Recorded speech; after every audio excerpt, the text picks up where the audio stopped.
मित्रों, श्रीमद् भागवत वो पवित्र ग्रंथ है जिससे आज के समय में भी ये हमें अपने जीवन के हर मोड़ पर बहुत काम आती है।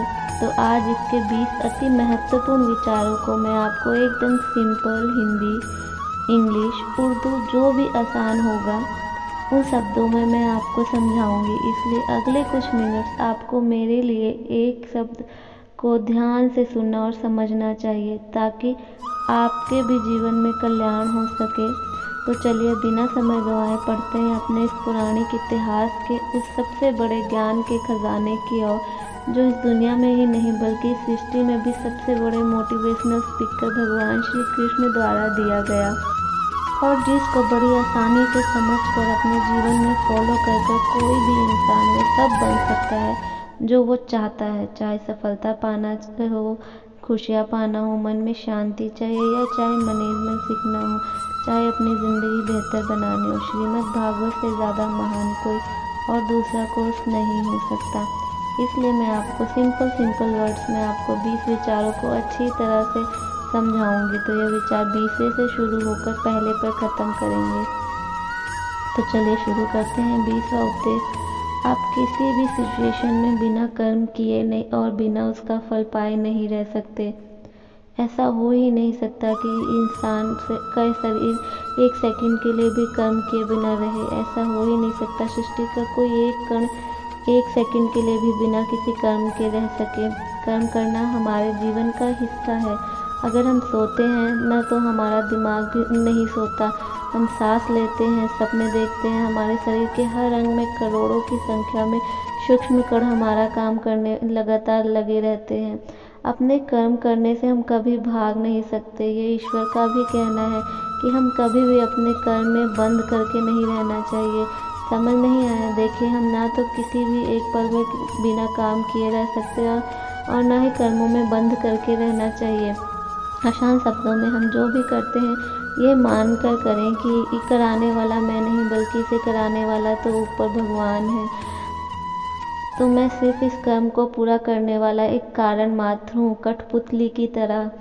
उसके करने के लिए इस काम को मैं नहीं कर रहा हूँ बल्कि ये काम मेरे द्वारा स्वतः हो रहा है, यानी मेरे द्वारा कराया जा रहा है। और अब जब हम इस तरह सोचने लगेंगे हमें कभी भी कोई दुख नहीं होगा, ना ही हमें कभी कोई अफसोस होगा, ना ही एक घमंड होएगा।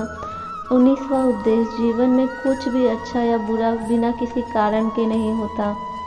इस एक कहानी से समझते हैं। एक समय की बात है, एक गांव में एक गरीब औरत रहती थी। उसको जब एक बच्चा हुआ तो बिल्कुल स्वस्थ था, लेकिन एक दिन किसी एक्सीडेंट में उसकी वजह से उस बच्चे के हाथ की उंगली कट गई। उसकी माँ बहुत दुखी हुई और कहने लगी, मेरे बच्चे के साथ ही ऐसा होना था। वो हमेशा भगवान को इसके लिए बोलती थी। पता नहीं भगवान को मेरे से क्या दुश्मनी थी जो मेरे बच्चे की उंगली काट ली। समय बीतता गया। उस गांव में एक साधु के वेश में एक मायावी राक्षस आया। वो राक्षस अपनी शक्तियाँ बढ़ाने के लिए बहुत सारे बच्चों की बलि चढ़ाने के लिए बच्चों को किडनैप करके ले गया। लेकिन जैसे ही वह उसकी बलि चढ़ाने लगा तो उसको अपने गुरुजी की याद आ गई कि जिन्होंने एक शर्त रखी थी, जिस भी बच्चे की तुम बलि चढ़ाओगे उसका अंग बिल्कुल सही होने चाहिए। और वह उस बच्चे को कटी हुई उंगली के बारे में जानकर उसने उस बच्चे को जिंदा छोड़ दिया। तब उसकी माँ को ये समझ आ गया कि जो होता है अच्छे के लिए होता है। और ये कहानी यही सिखाती कि इस दुनिया में जो कुछ भी होता है, चाहे वो अच्छा हो या बुरा हो रहा हो, वह किसी भी बिना किसी कारण के नहीं होता, अच्छे के लिए ही होता है। मित्रों, इससे पहले कि हम अगले 18वें उपदेश पर जाएं, अगर अभी तक आपने इस वीडियो से कुछ सीखा है तो कमेंट में जय श्री कृष्ण अवश्य लिख दीजिए। साथ ही वीडियो को लाइक करके चैनल को सब्सक्राइब कर लीजिए, बेल नोटिफिकेशन को ऑन कर लीजिए ताकि आपका भी कल्याण हो सके। 18वां उपदेश, गुस्सा यानी कि एंगर, लालच या ग्रीड, वासना या डिज़ायर, ये तीनों नरक के दरवाजे होते हैं। अब ये डिज़ायर, वासना क्या है? बिना किसी मकसद के भी हम जिंदगी जी नहीं सकते। मकसद पूरा करने के लिए हमारे मन में डिज़ायर्स का होना बहुत आवश्यक है। लेकिन जब वो मकसद केवल और केवल खुद के लिए हो, आपको इससे कोई फ़र्क नहीं पड़ता कि आपकी डिज़ायर की वजह से सामने वाले का कितना नुकसान हो रहा है, तो फिर वो बहुत दुख देने वाली बात बन जाती है, क्योंकि कभी न कभी उसके गलत परिणामों को आपको सामना करना ही पड़ेगा। अब हम गुस्से में होने वाले नुकसान को भी नहीं समझते हैं। गुस्सा इस बात का सबसे बड़ा सबूत है कि हम कितने कमज़ोर हो गए हैं। सीधी सी बात है, जो इंसान बहुत ज़्यादा गुस्सा करता है वो बहुत ज़्यादा कमज़ोर होता है। बस अगर अपने किसी के अच्छे के लिए गुस्से की एक्टिंग करें तो कोई दिक्कत नहीं चलेगा, लेकिन बहुत बुरी बात है कि हमें इतना गुस्सा कर लिया कि अपनी बीपी हाई कर लिया, आँखें लाल हो गई, पसीना आ गया, अपने कंट्रोल से बाहर हो गए, हमने अपना आपा खो लिया। तब लालच के बुरे परिणामों को जान लेते हैं। सोने के अंडे देने वाली मुर्गी की कहानी तो आपने सुनी होगी। इस कहानी में एक मुर्गी सोने का अंडा देती थी, लेकिन एक दिन उसके मालिक को लालच आ गया। उसने ये सोचा कि अगर मुर्गी डेली अंडा दे रही है तो उसके पेट में ना जाने कितने अंडे होंगे। मैं डेली एक एक अंडा लेने से अच्छा मैं बहुत सारे अंडे चाहिए, मुझे मुर्गी का पेट काट कर पूरे अंडे बाहर निकाल लूँगा। और अंत में क्या हुआ, मुर्गी मर गई। उसके अगले दिन से कुछ भी नहीं मिल पाया। जितना उसको मिल रहा था ना, उसके लालच के कारण वो उसके हाथ से चला गया।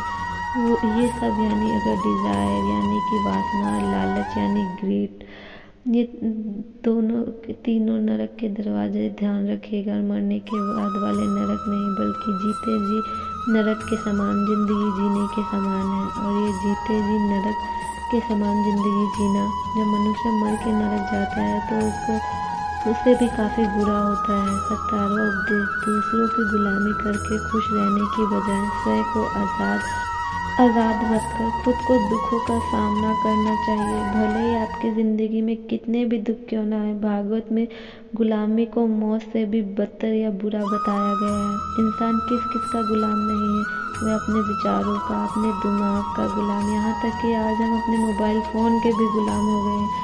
तो किसी के यहाँ गुलाम बनकर रहना, दूसरों के साथ लेना, दूसरों का गुलाम बनना, इसके बीच में एक पतली सी लाइन है। इस लाइन को उस पार अगर आप पार चले गए तो समझो आप किसी के गुलाम बन गए। वो लाइन सेल्फ रिस्पेक्ट की यानी कि आत्मसम्मान की।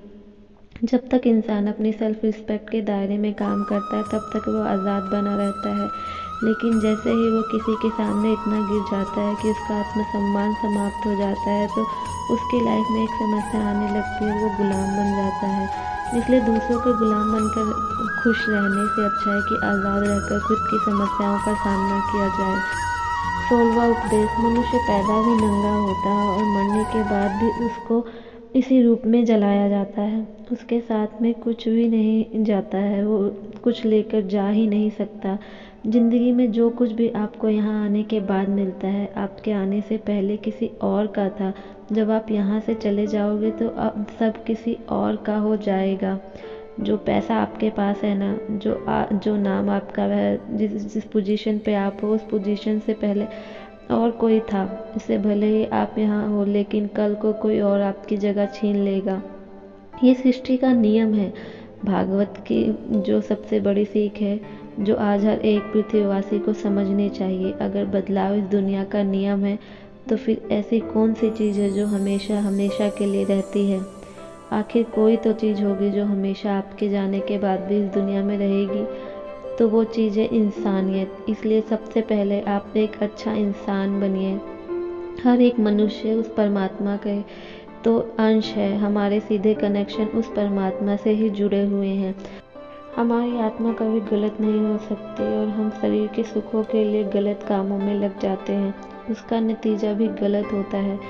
खैर छोड़िए, आज हमारे पास जो कुछ भी है, चाहे हमारे पास प्यार हो, कोई भी रिश्ता हो, पैसा हो, नाम हो, वो हमसे एक ना एक दिन ज़रूर छिन जाएगा, ज़रूर दूर चला जाएगा। यही सृष्टि का नियम है।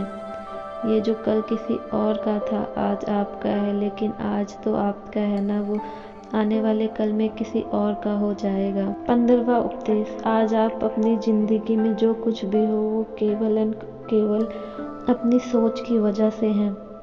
आज कोई भी इंसान अगर किसी लेवल पर है ना, चाहे वो लेवल ऊपर हो या नीचे, वे केवल उस व्यक्ति की सोच की वजह से हो पाया है।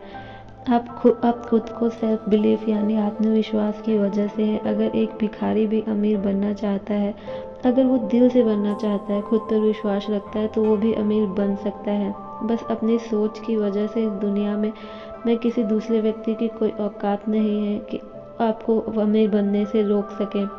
वहीं इसके विपरीत यदि कोई अमीर बर्बाद होना चाहता है ना, तो वो आसान है, बस वो अपनी इच्छा शक्ति को कमज़ोर कर ले। अगर कोई क्रिकेट का भगवान कहलाता है तो वो केवल और केवल उसकी सोच की वजह से। अगर कोई एथलीट गोल्ड मेडल अपने देश के लिए लेकर आता है तो वो केवल और केवल उसकी स्ट्रॉन्ग विल पावर की वजह से, जो खिलाड़ी गोल्ड मेडल लेकर आ पाता है। किसी भी लक्ष्य में वास्तव में, यानी कि अपनी आँखों से अपने आप को सफल होते हुए देखने में काफ़ी समय लग जाता है। हो सकता है 5 साल लग जाए, 30 साल, यहाँ तक कि पूरी लगभग ज़िंदगी लग जाए, लेकिन उतने साल तक अगर आप अपने कर्म पे भटकते नहीं, केवल और केवल उसकी सोच की वजह से होगा। अगर अपने मन में किसी लक्ष्य को जीत लिया है, मैं जीतूँगा या मैं जीत चुका हूँ, तो उसको ज़मीनी स्तर पर जीतना केवल एक औपचारिकता रह जाती है। बस हमें अपने कर्म को करते जाना चाहिए और फल की चिंता नहीं करनी चाहिए। कर्म को फल तो ईश्वर देता है। 14वां उपदेश, चाहे कोई भी काम हो, अच्छा या बुरा, केवल और केवल एक ही कारण से होता है। उसको करने के पीछे आपका इरादा क्या है? उस काम को आप क्यों करना चाहते हैं? चिंतन कीजिए, कहीं आप उस काम को इसलिए कर रहे हैं ताकि आपका कोई मतलब या स्वार्थ उससे पूरा हो सके, या आप उस काम को इसलिए कर रहे हैं ताकि किसी का भला हो सके। काम भले ही एक हो, लेकिन उसका परिणाम इस बात पर निर्भर करता है कि उद्देश्य क्या है, सही या बुरा। भारत के युद्ध में लड़ाई तो पांडव भी लड़ रहे थे, उसी लड़ाई को कौरव भी कर रहे थे, पर दोनों के उद्देश्य बिल्कुल अलग अलग थे। एक तरफ पांडव धर्म के लिए युद्ध कर रहे थे, वहीं कौरव अधर्म के लिए कर रहे थे। दोनों एक ही मैदान में मौजूद थे और दोनों ही संपूर्ण शक्ति और कौशल से एक दूसरे से लड़े जा रहे थे। काम एक होने के बावजूद भी, मेहनत एक होने के बावजूद भी कौरव को हार मिली और पांडव को जीत। इस हार और जीत का कारण केवल एक ही था, इरादा। एक इरादा सत्य के लिए लड़ना था, दूसरे का गलत के लिए। 13वां उपदेश, इस दुनिया में सबसे शांत इंसान केवल वो है जिसकी बुद्धि और आत्मा दोनों की सोच एक समान हो जाती है। जिनका दिमाग जिस पक्ष में हो, उसी पक्ष में उसका दिल भी काम कर रहा हो, तो वह इंसान हमेशा खुश रह सकता है। लेकिन हाँ, वो इंसान कभी खुश नहीं रह सकता जिसके विचारों में बहुत सारी कामनाएं होती हैं, और जब ये कामनाएं किसी कारणवश पूरी नहीं हो पाती तो उस व्यक्ति के मन के भीतर क्रोध पैदा हो जाता है, ये काम नहीं हो पा रहा। अगर आप अपने आप को, अपने मन को, स्वयं को नियंत्रण रख ले, वह सभी कर सकते हैं जो आप करना चाहते हैं, जो वास्तव में सही है और आपके मन को संतुष्टि देता है, जो कि असलियत में आपको करना चाहिए, तो आप सदैव अपने मन को खुश रख पाएंगे।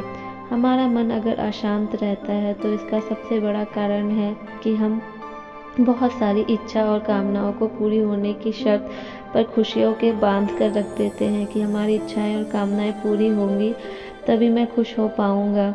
अगर हमारे मन में ये सवाल आए कि खुशियाँ क्या हैं, इसका जवाब होना चाहिए कि खुशियाँ केवल हमारी मानसिक अवस्था होती है। इसलिए ही भागवत गीता में कहा गया है कि आपका मन करे वो कीजिए।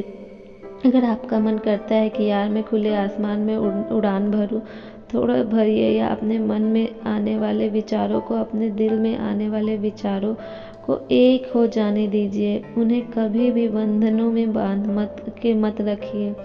12वां विचार, यदि आप जिंदगी में मन से कुछ पाना चाहते हैं तो उसके लिए आपको संघर्ष तो करना ही पड़ेगा। अगर आप संघर्ष नहीं करना चाहते तो आपको इस बात का दुख तो बिल्कुल ही नहीं होना चाहिए कि आपको वो सब प्राप्त नहीं हो सका जो आप हासिल करना चाहते थे या हासिल कर सकते थे।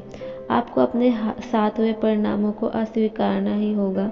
वहीं दूसरी ओर, अगर आपके अपने कर्म का अच्छा परिणाम चाहिए तो अपनी ज़िंदगी में कुछ हासिल करना बहुत आवश्यक है, तो फिर आप ये मत देखिए कि मेहनत करने का सही समय कौन सा होगा।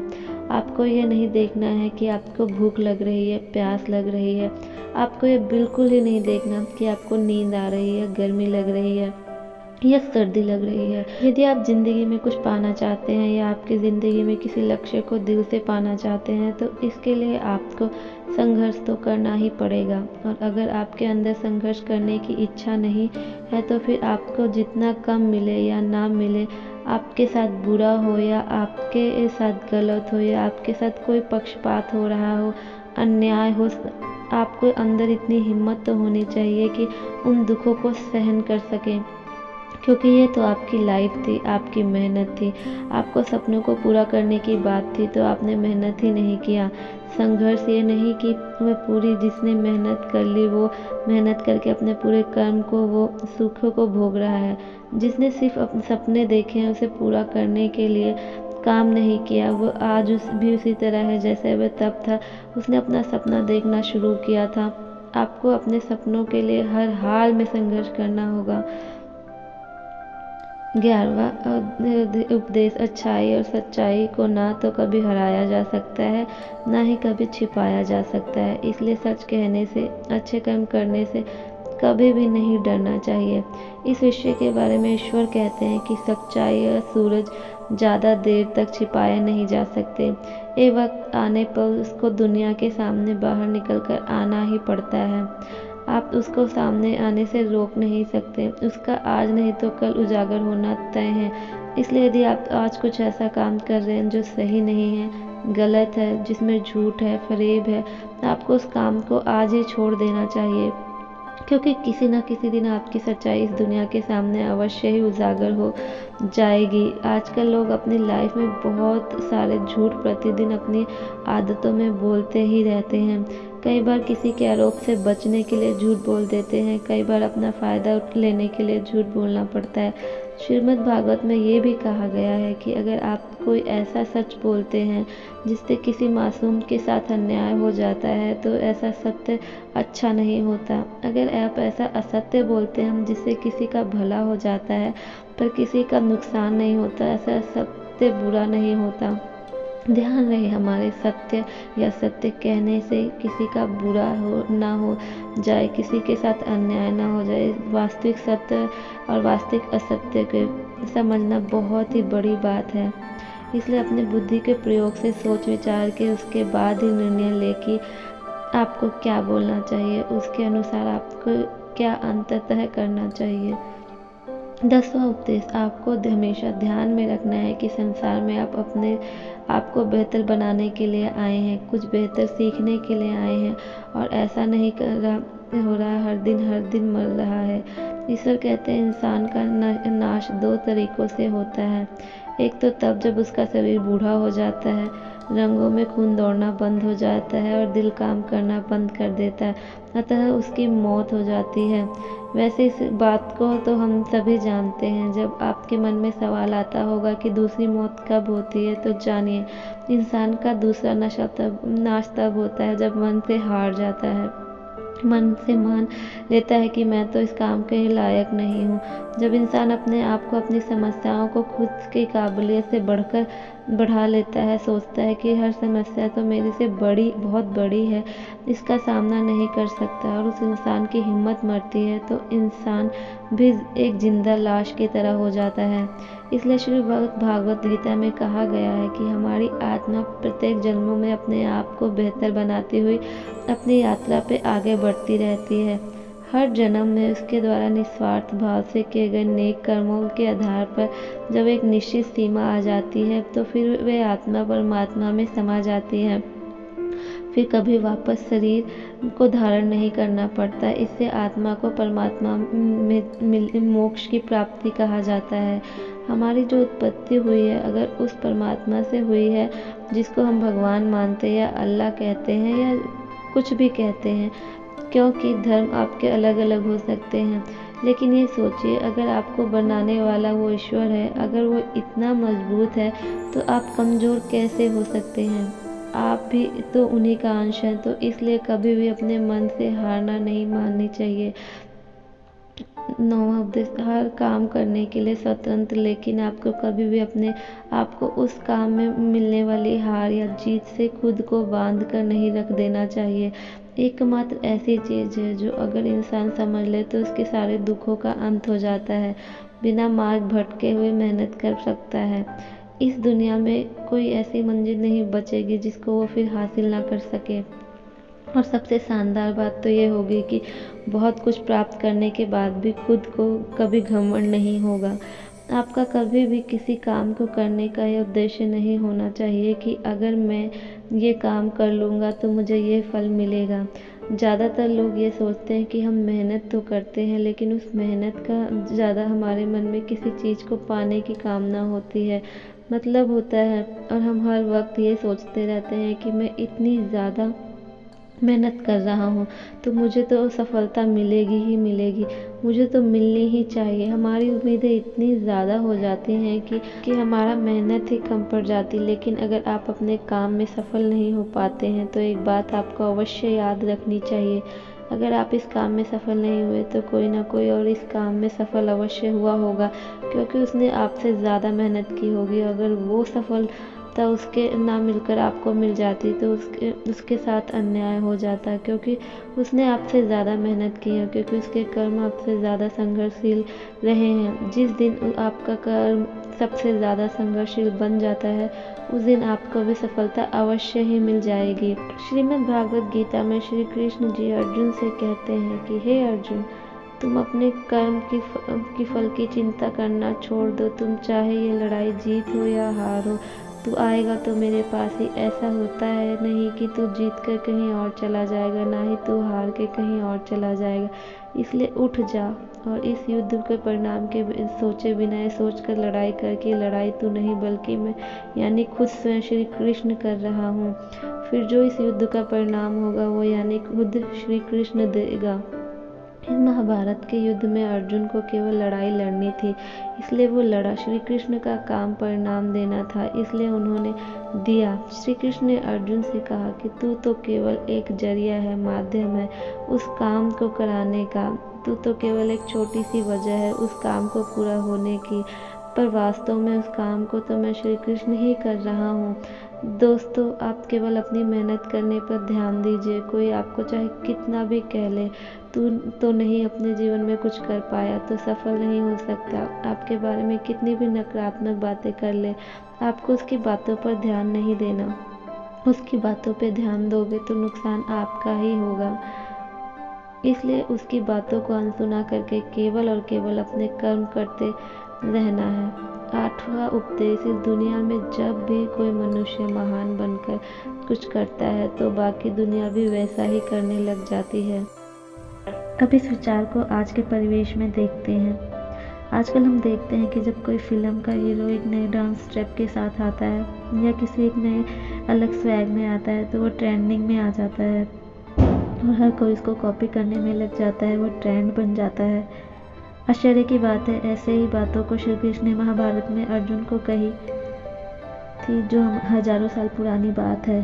श्री कृष्ण ने अर्जुन से कहा था कि हे अर्जुन, अगर तू लड़ाई नहीं करेगा, अपने कर्म नहीं करता है तो हर कोई तेरी बुराई करेगा, तेरे वंश को गालियाँ देगा कि अर्जुन कितना कायर था। लेकिन अगर तू युद्ध करके जीत जाएगा ना तो इसके आगे आने वाली जो दुनिया होगी उसमें एक उदाहरण बन जाएगा, और वो उदाहरण ये होगा कि धर्म के अधर्म पर जीत सदैव ही होती है।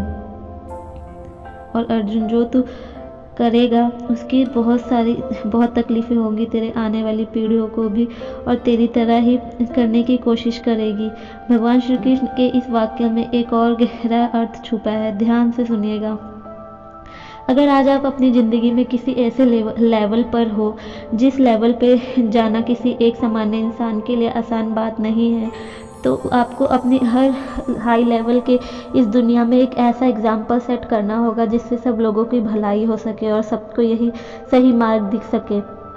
7वां उपदेश, इस संसार में सबसे ज़्यादा हिम्मत वाले और सबसे ज़्यादा ताकत वाले वो लोग होते हैं जो माफ़ करना जानते हैं। आप एक बार जरा सोच करके देखिए, भगवान को कौन सी चीज़ भगवान बनाती है। श्रीमद् भागवत गीता में श्री कृष्ण ने कहा था कि चाहे कोई कितना ही पापी इंसान हो, अगर वो अपने बुरे कर्म छोड़कर अच्छे कर्म करना शुरू कर देता है ना तो उसे ईश्वर भी अपना लेते हैं। यानी कि भगवान इस पूरी सृष्टि के मालिक होकर भी इतने नेक दिल हैं, इतने पवित्र दिल हैं कि उनके दिल में सभी के लिए जगह है, उनके लिए सब एक समान है। महान व्यक्तित्व की निशानी माफ़ करना होता है, क्योंकि जो माफ़ नहीं कर सकता वो किसी न किसी रूप में या किसी न किसी नज़रिए में सामने वाले से बड़ा हो, चाहे वो बड़ा हो या चाहे छोटा, अच्छे कर्म करके बड़ा बना हो या चाहे बुरे सब पैसे कमा कर बड़ा बना हो। किसी की गलती पर नाराज़ होना या उस पर गुस्सा करना बहुत आसान होता है, कोई भी कर सकता है, लेकिन हिम्मत वाले लोग ही गलती करने वाले को माफ़ करके उसे सुधरने का एक और मौका दे सकते हैं। छठा उपदेश, क्या हम अपने मन को गुलाम बन सकते हैं? हमें लगता है कि मन को गुलाम बनाना काफ़ी मुश्किल होता होगा, लेकिन भगवान श्री कृष्ण कहते हैं कि इस दुनिया में ऐसा कुछ भी असंभव नहीं है और हम अपने दिमाग को, अपने विचारों को, अपने आप को खुद को के वश में कर सकते हैं, बेशर्त अगर हम ऐसा करना चाहें तो। और अगर इसका अभ्यास करते रहें तो हम अपने मन पर को काबू कर सकते हैं। जब श्री कृष्ण अर्जुन को कहते हैं कि हे अर्जुन, तुझे अपने मन को काबू में रखकर अभी केवल और केवल अपने युद्ध पर ध्यान देना चाहिए, तो अर्जुन इस पर सवाल करते हैं कि हे कृष्ण, आपने तो कह दिया कि मन हर बीमारी की और सभी दुखों की जड़ है, पर ऐसा हो ही नहीं सकता कि इंसान अपने मन को पूरी तरह अपने काबू में कर ले। तो फिर ऐसा कौन सा तरीका है जिससे मैं अपने मन को काबू में कर सकूं? भगवान श्री कृष्ण के जवाब में कहते हैं कि दुनिया में ऐसा कोई काम नहीं है जिसको इंसान नहीं कर सकता, असंभव कुछ भी नहीं होता, प्रयास से हर काम को सफल बनाया जा सकता है। अगर कोई किसी पहाड़ पर विजय प्राप्त करना चाहता है, अगर वो ऐसा एक बार में नहीं कर सकता तो उसको अपनी कोशिश जारी रखनी चाहिए, रुकना नहीं चाहिए।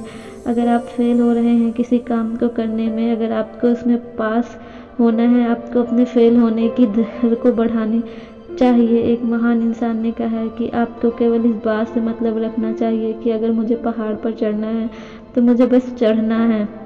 आपको इस बात से मतलब नहीं कि आपको 10 बार प्रैक्टिस करनी पड़ेगी या 100 बार या 1000 बार चांस लेना पड़ेगा। आपको चढ़ना है तो मतलब चढ़ना है। जब आप प्रैक्टिस करोगे तो ये मन जो विचारों वाला पहाड़ है ना, तो उस पर अपने काबू कर लोगे। श्री कृष्ण कहते हैं अभ्यास से सब संभव है। आप चाहे जो काम करना चाहें, फिर मन को काबू में रखना हो। पांचवा उपदेश, मित्रों, अपनी जिंदगी केवल तब बदल सकती है जब आप अपनी सोच का तरीका ही बदल देते हैं। जब एक अलग तरीके से सोचते हैं, उन सब चीज़ों को ध्यान में रखते हैं जो आपके पास में है, केवल आप खुद को अलग देखने और अलग सोचने का तरीका ही आपको इस दुनिया में सबसे अलग बना सकता है। अब हम अपनी लाइफ में बहुत कुछ करना चाहते हैं। जब हम सपने देखते हैं मेरे पास करोड़ों रुपए हों, हम सब देखते हैं काश मेरे पास एक शानदार बड़ी सी कार हो, काश मेरे पास एक प्रॉफिट देने वाला बिजनेस होना चाहिए। ऐसा सोचना बहुत अच्छी बात है। सोचिए, हर किसी को हक है।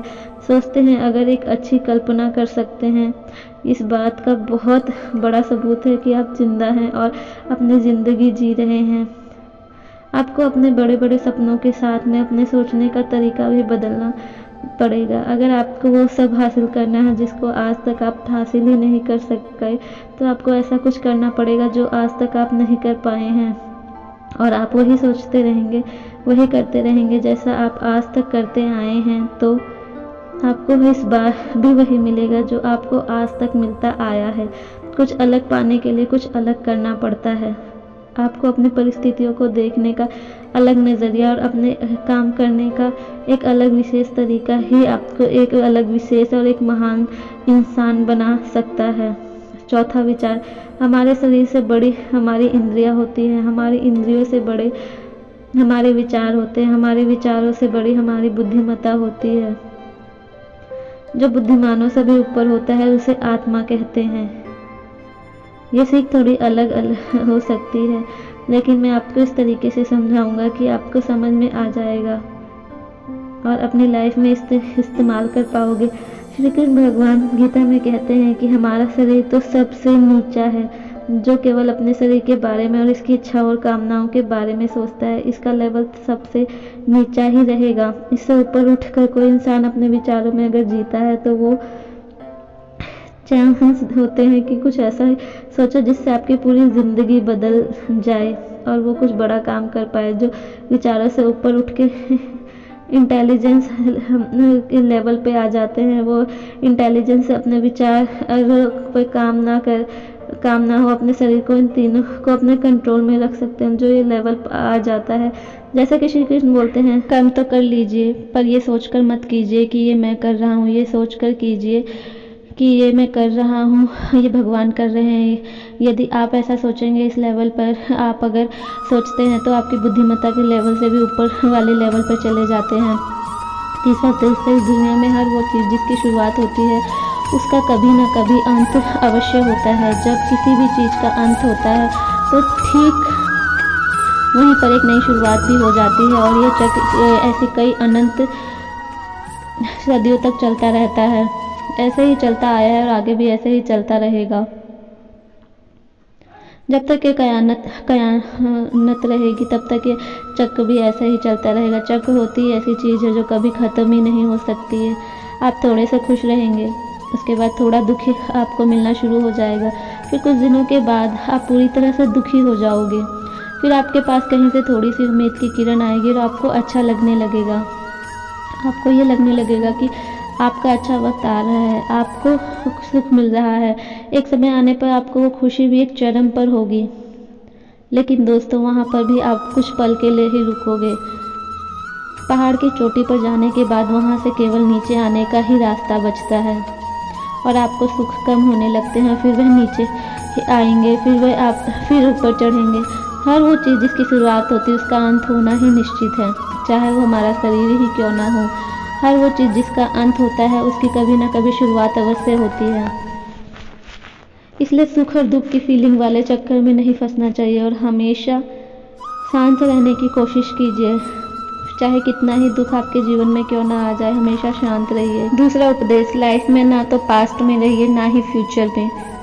अगर लाइफ है तो वो केवल वर्तमान में ही है।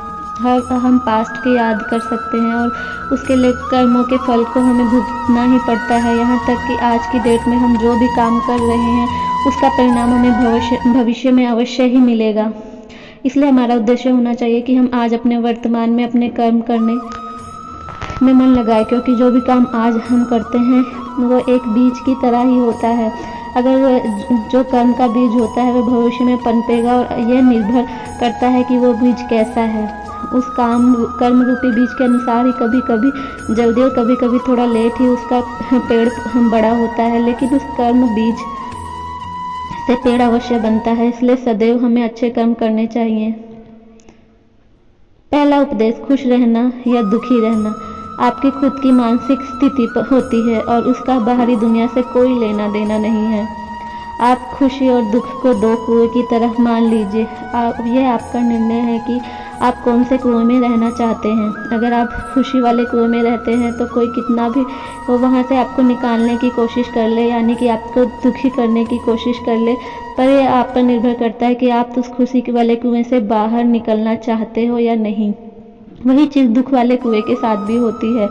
अगर आप दुखी वाले कुएं में अफसोस करके बैठे हो और आपने मान लिया है कि आपको तो दुखी ही रहना है, तो इस दुनिया का सबसे बड़ा मोटिवेशनल स्पीकर यानी श्री कृष्ण जी भी आपकी मुस्कुराहट नहीं दे सकते हैं। खुश रहना या दुख रहना दोनों आपके ऊपर निर्भर करता है। आप जैसे रहना चाहते हैं वो आपकी मर्जी के अनुसार ही होगा। दोस्तों, अगर इस वीडियो से आपने कुछ भी सीखा हो तो इस वीडियो को लाइक कर दीजिए और चैनल को सब्सक्राइब कर लीजिए और कमेंट में जय श्री कृष्णा लिखना ना भूलें। धन्यवाद।